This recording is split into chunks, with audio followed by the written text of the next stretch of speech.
Augie, so even if training was allowed to resume in small groups, as you said, no contact, etc., there's still some players who don't fancy going back training. Deeney has publicly said that he has a baby at home who had breathing difficulties when he was born, etc., and he doesn't feel safe enough to go back training, even in small group.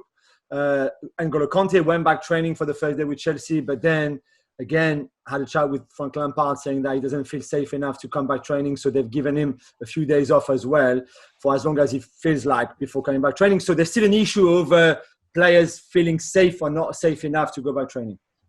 Yeah, I mean, this is a really difficult one to address, isn't it? Because every player will have their concerns. We know that, statistics have shown that, people from black and ethnic minority groups are more likely to contract coronavirus. That the statistics are there. It's a clear thing. And I think obviously Deeney and N'Golo Kante fit into that category. So they're concerned about the issues. They haven't been reassured that everything will be safe.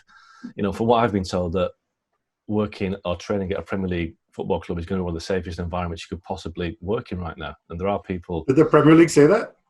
No, but you can see by the protocols. I mean, people that are going to work at a superstore or in an office block or a building site, they're not having these safety protocols. And this is an issue that football has to be careful of, because football is always used as a punch bag. Really, people said they're doing it right, they're doing it wrong. Now, if footballers are perceived to be wanting special treatment, that it's not safe for them to come back, but it's safe for 90% of the population to do so, who don't have the luxury of being on multi-thousand-pound salaries a week, they're going to lose a lot of goodwill. So every player has the right to say they don't feel safe. But I do think that if they consider the protocols and the safety and the lack of contact, it's as safe as it can be. And football has never been a risk-free sport. And I think, listen, I totally accept Troy Deeney's issue. He's got a young son who, potentially could be harmed by it. N'Golo Kante, I think there's been issues in the past where his family members as well have died young. So absolutely, every player has the individual right to do this. But I do think as a whole, it can't be much safer than it is.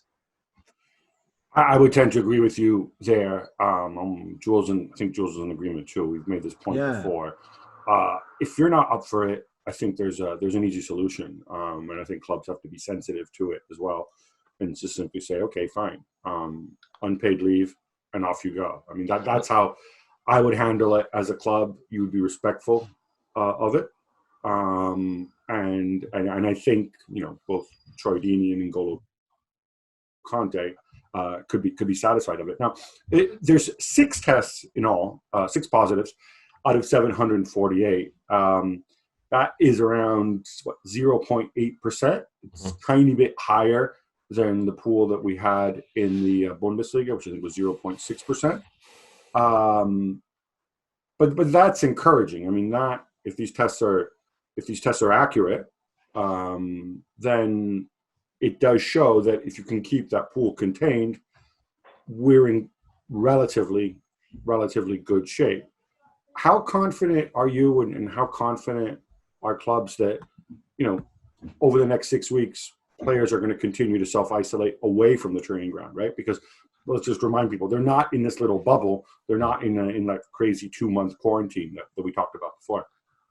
Well, this is the problem, isn't it? I mean, football is like any kind of cross-section of society whereby some will, stick to it to the letter. I mean, I think Adrian Mariappa was one of the positive tests, and he's come out and said that he can't believe he's positive because he's done nothing during the lockdown apart from stay at home with his kids and had a couple of trips to the shops. But other players, as we know, have been a bit more... have taken more risks, shall we say. They've travelled to different countries and they've invited people around to their flats and gone out. So, not everyone's going to stick to the rules that they should do. So players will get bored.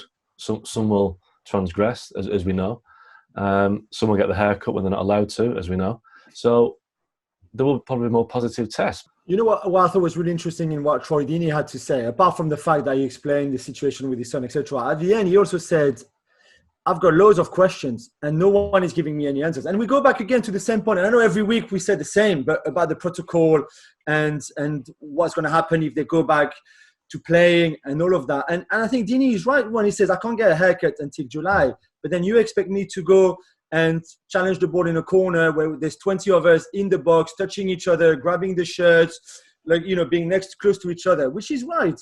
And I think until there's a proper answers given to those players, the ones who are not really sure or a bit on the fence, they won't go anywhere. And those people like Kante and Deeney right now probably feels like I would like to go back playing, but no one is telling me exactly what's going to happen. I can't take the risk, so I would rather stay away. The big problem, I think, is going forward, because I was in a conference call with the Premier League on Monday, and their medical officers were saying that from conversation with Public Health England, they've been told that this situation, the current now, is going to last between 6 to 12 months. So we could have this situation, next April or May. Are the likes of Troy Deeney and N'Golo Kante going to take a year off? If there are still no answers, what happens at the start of next season? Do they continue to say, I don't think it's safe to play? Because that is a bigger issue for me, that long term, are people going to expect footballers to stay locked away for a year if they're not up for it? When everyone else is working, at some point there has to be an element of, life isn't risk free. As long as the risks are minimised, then you go back. Thanks so much for watching ESPN on YouTube. And for more sports highlights and analysis, be sure to download the ESPN app. And for premium content and live streaming, subscribe to ESPN Plus.